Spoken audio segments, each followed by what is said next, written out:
Cordial saludo, jóvenes. Retomamos la unidad de generalidades de la materia para trabajar casualmente esta categoría tan importante como lo es el concepto de materia. ¿Qué entendemos nosotros por materia? ¿Qué es la materia? Vamos a ver algunos ejemplos. Aquí tengo un termo, se cataloga como materia. Tengo un estuche de unos lentes, es materia. Tengo un control de televisión, es materia. Tengo papel, también es materia. Tengo un celular, también es materia. Entonces, ¿qué es materia? Materia es todo lo que está a nuestro alrededor, incluidos nosotros, los animales, las personas, nosotros, todo lo que está a nuestro alrededor es materia. Todo lo que ocupa un lugar en el espacio tiene masa. Por supuesto, si ocupa un lugar en el espacio, pues tiene volumen. La materia la podemos encontrar de dos formas, forma de sustancias puras y en forma de mezclas. Cuando hablamos de sustancias puras, están en dos presentaciones, en forma de sustancias simples, que a su vez están formadas por elementos químicos, y al estar conformadas por elementos, pues estos elementos van a estar conformados por átomos. Los elementos sabemos que se representan mediante símbolos y se pueden clasificar como metales dentro de la tabla periódica. La otra presentación son los compuestos. Los compuestos, a su vez, están conformados por elementos.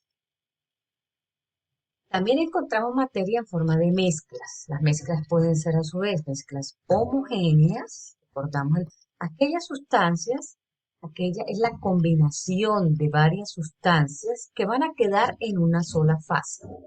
Las mezclas que van a quedar en diferentes fases.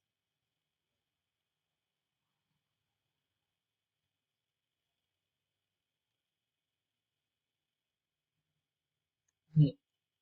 Esta materia se caracteriza por tener unas propiedades que pueden ser cualitativas o cuantitativas. Las propiedades cualitativas se caracterizan por no ser medibles. Se conocen también como propiedades organolépticas. ¿Cuáles son las propiedades organolépticas? Aquellas que se perciben a través de los órganos de los sentidos, el sabor, el olor, la suavidad, el brillo. Estas no son medibles, son descritas. Por eso se llaman propiedades cualitativas. Las propiedades que son medibles son las propiedades cuantitativas y se conocen con la categoría de magnitudes. Es decir, ¿qué es una magnitud? Es una propiedad que tiene la materia que se puede medir. Las magnitudes requieren unidades de medida y por tema de medidas. Ese sistema de medidas puede ser el sistema inglés o el sistema internacional. A su vez, la clasificar como propiedades generales o propiedades específicas. Estas son dos categorías antiguas. Propiedades extensivas o propiedades intensivas. Propiedades extrínsecas o propiedades intrínsecas. Las propiedades, dentro de las propiedades intensivas está la densidad. Vamos a ampliar ese concepto inicial de propiedades de la materia.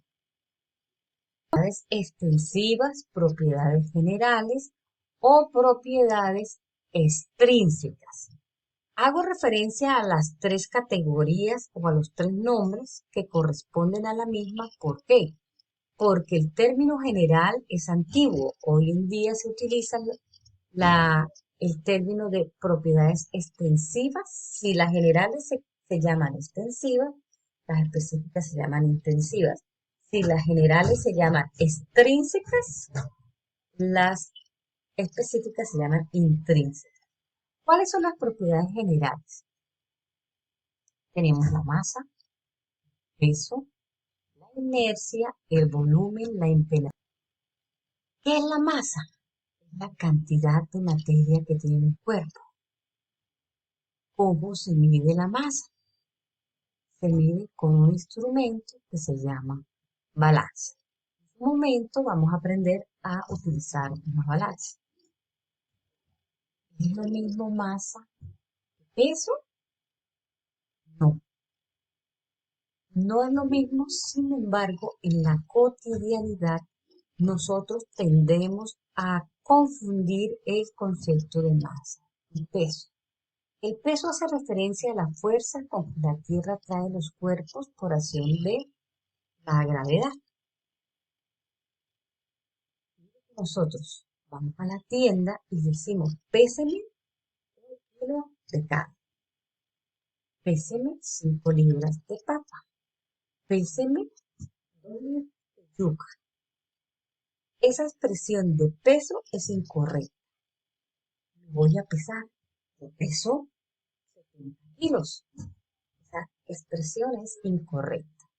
Lo que en realidad estamos determinando es la masa. Para poder calcular el peso tendríamos que multiplicar. Por ejemplo, yo le subo una báscula, 70 kilos, lo multiplico por la fuerza de gravedad. Ese factor de multiplicar la masa por la fuerza de gravedad me va a permitir saber mi peso. Entonces, en realidad lo que nosotros estamos en la cotidianidad utilizando es, hallando o calculando, es la masa, no el peso.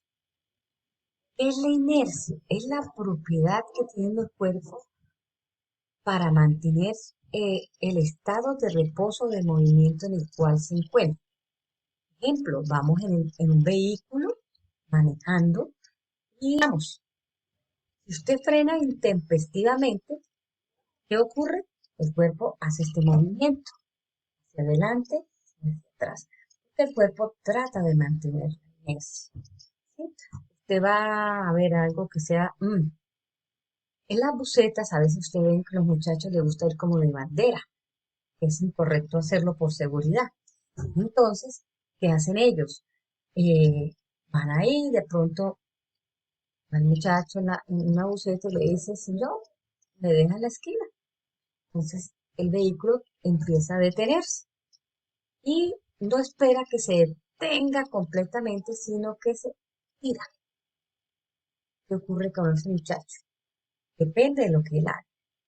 Se tiró, saltó y cayó en sus 2 pies, lo más probable es que él se haya caído y se raspe por completo. Pero si él se tira y sigue corriendo a la velocidad del vehículo, no le va a pasar nada. ¿Por qué? Porque como el vehículo no se ha detenido, el cuerpo trata de mantener la inercia. Entonces debe de seguir corriendo a la velocidad del vehículo para que no, a eso se le llama inercia, mantener el estado de reposo o de movimiento en que se encuentra un cuerpo. ¿Qué es el volumen? Es el espacio que ocupa un cuerpo. ¿Se puede medir el volumen? Claro que sí se puede medir. Para eso utilizamos equipo o material volumétrico, especialmente cuando hablamos de material volumétrico, nos referimos a material que esté calibrado. En los laboratorios existen varios equipos calibrados para medir el volumen. En casa también hay algunos. Un litro, una botella, un jarro de onzas nos va a servir para medir el volumen. La impenetrabilidad es la resistencia que opone un cuerpo a otro para que ocupe simultáneamente su lugar. ¿Sí? Este lugar lo estoy ocupando yo. Si alguien me quiere ocupar mi lugar, pues ¿qué tiene que hacer? Desplazar completamente. Todos los cuerpos ocupan un lugar, ¿cierto? Ese espacio se llama volumen. Para poderlo eh, desplazar, pues hay que quitarlo de ahí. A la resistencia que se opone a ese desplazamiento se le llama impenetrabilidad. La divisibilidad es la propiedad general en donde la materia puede dividirse hasta cierto límite conservando sus características. Entonces tenemos, por ejemplo, este papel, esta hoja, si yo la cojo y la divido en muchas partes pequeñitas, pequeñitas, pequeñitas, pequeñitas, pequeñitas, ¿qué va a pasar? ¿Se pierden las características de la hoja? No, sigue siendo el papel. Puede ser grande o puede ser pequeño. Va a mantener sus propiedades. Estas propiedades se le llaman propiedades generales o propiedades extrínsecas porque son propias de todos los cuerpos. Se mantienen en todos los cuerpos. Y al ser propia de todos los cuerpos va a ser difícil de diferenciar un cuerpo del otro utilizando las propiedades generales o las propiedades. ¿Qué utilizamos? Pues para poder diferenciar las sustancias. Utilizamos propiedades específicas o intrínsecas. Y las propiamente dichas propiedades específicas, dentro de eso está la elasticidad, que es la capacidad de deformarse, la maleabilidad, que es la capacidad de formar láminas, la ductilidad, que es la capacidad de formar alambres, la tenacidad, que es la resistencia que puede tener un material, la fragilidad, que es la capacidad de romperse o de fraccionarse, la dureza, que es la resistencia que ejerce un cuerpo a ser rayado, el punto de ebullición, que es la temperatura a la cual se presenta un cambio de estado que se llama ebullición, el punto de fusión, que es la temperatura a la cual se presenta un cambio de estado que se llama fusión, y la densidad, que es la relación entre la masa y el volumen. Todas esas son propiedades específicas, es decir, nosotros podemos diferenciar un cuerpo del otro por su elasticidad, por su densidad, por su maleabilidad, por su ductilidad, por su fragilidad, por su dureza. Aquí tenemos un mapa que recoge todas las propiedades. Entonces aquí está el concepto de materia, es todo aquello que tiene masa, ocupa un volumen, tiene características generales, específicas. Dentro de las generales está la masa, el volumen, el peso, la dureza, la inercia, la divisibilidad, la impenetrabilidad. Dentro de las específicas se pueden clasificar en propiedades físicas y propiedades químicas. Dentro de las propiedades físicas tenemos la densidad, elasticidad, los cambios de estado, todos los cambios de estado, la conductividad, las propiedades organolépticas, la solubilidad y el punto de ebullición. Dentro de las químicas tenemos aquellas propiedades que son oxidación, putrefacción, combustión y fermentación. ¿Cuál es la diferencia entre las propiedades físicas y las propiedades químicas? Radica en que las propiedades físicas son reversibles y las propiedades químicas son irreversibles. Es decir, una vez se presentan, usted no va a poder recuperarlas. Algo que se pudre, algo que se descompone, usted no puede recuperarlo. Un proceso de combustión, se quema un papel, se vuelve CO2 y agua, usted no puede devolverlo, no es reversible. Un proceso de fermentación, tampoco. Un proceso de oxidación, tampoco. Entonces, a eso se le llama propiedades químicas. Es decir, en las propiedades químicas se altera la naturaleza de la sustancia. En las propiedades físicas no se altera la naturaleza de la sustancia. Es importante este mapita porque nos permite recoger, digamos, los conceptos más importantes y la clasificación que tienen las propiedades de la materia.